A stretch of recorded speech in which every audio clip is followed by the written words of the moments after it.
Well, welcome back to Your Travel with Olivia. Thank you so much for joining me here again today. I just finished reading an article in the Condé Nast Travel about the history of tipping, which got me to thinking, to tip or not to tip? And as we set the reset button on what has happened in the service industry during this pandemic, it gives us a great opportunity to sort of reevaluate what exactly and why do we tip. Now, in parts of the world, as we travel, we will recognize and realize that there are a lot of places where tipping is just not part of their culture anymore.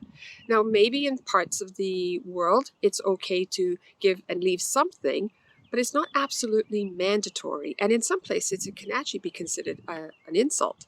So we need to understand these practices as we travel throughout the world when we get to do that again. But let me rewind here for a little and take you back to where tipping actually originated from. Now, as we travel to Europe, this is the place that it actually started. And this was back in around the 1600s. The affluent, the well-to-do, they would be visiting the lords' houses. And then in order to get the best service from their servants, they would give them a tip or give them a gratuity. And also to ensure promptness, which is actually probably where the term tip came from, to ensure promptness. Not necessarily, but it definitely does make sense, right?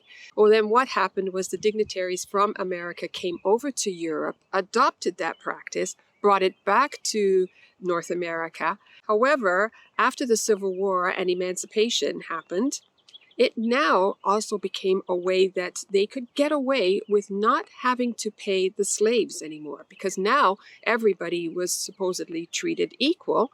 Well, how can we get around not paying the slaves? So tipping actually is on the backs of slaves, that this was where they thought they don't have to pay their wage, and the patrons of any of the services that they provided, they were the ones who were going to continue tipping them.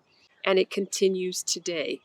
Because to this day, in the United States anyways, the minimum wage for the service industry, that just means anybody who is in an industry where they can be tipped is only paid $2.18 an hour. So when we take a look at what's happening right now in the service industry, this is a great opportunity for us to say no more.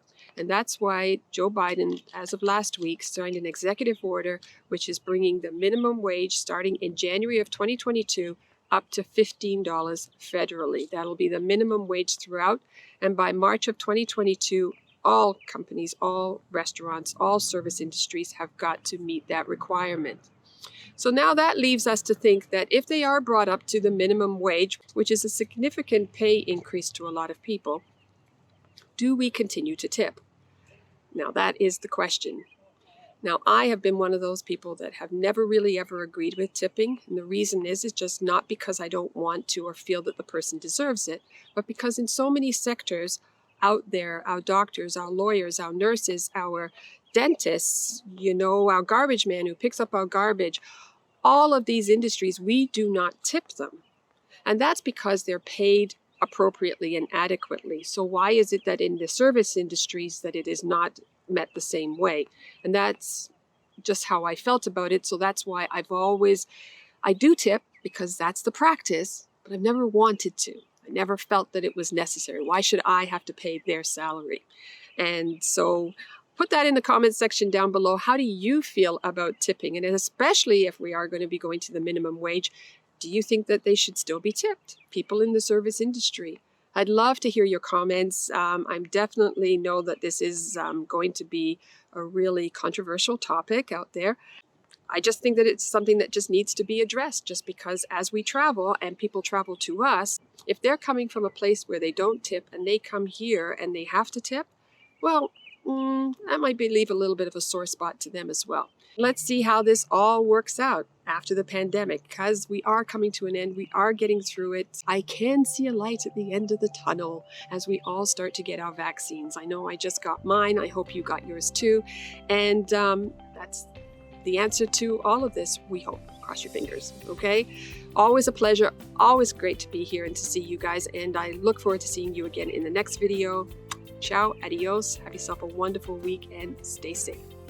Bye.